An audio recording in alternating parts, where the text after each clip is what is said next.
suis Margot Boulet, je suis médaillée de bronze en para-aviron à Tokyo l'année dernière et je suis sportive de haut niveau de la défense. Alors moi je pense que cette infrastructure c'est une vraie chance puisqu'en fait elle permet à la fois de donner accès au sport de haut niveau mais aussi à toutes les personnes désirant pratiquer une activité de sport nautique, de loisirs sur l'eau. Elle est accessible aussi aux personnes à mobilité réduite, ce qui est vraiment très important. Et surtout pour les sportifs, le bassin permet de s'entraîner à la fois sur les distances olympiques en aviron, mais également pour le canoë, avec la présence d'un balisage sur l'eau. Et ça c'est vraiment très intéressant, cette polyvalence en fait du site.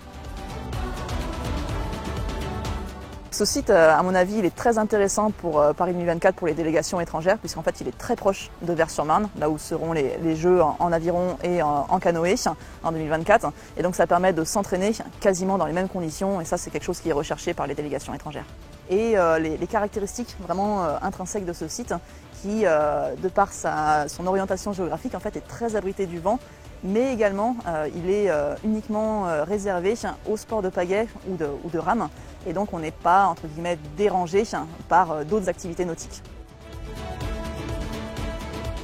Ce site il est intéressant pour les loisirs parce qu'en fait il est beau déjà, encore une fois à mon avis, il est sauvage, c'est ce qu'on recherche quand on est sur l'eau, c'est aussi l'aspect paisible, l'aspect nature, l'aspect sport nature, découverte, et donc il peut allier à la fois la casquette du sport de haut niveau mais aussi pour les loisirs et le grand public.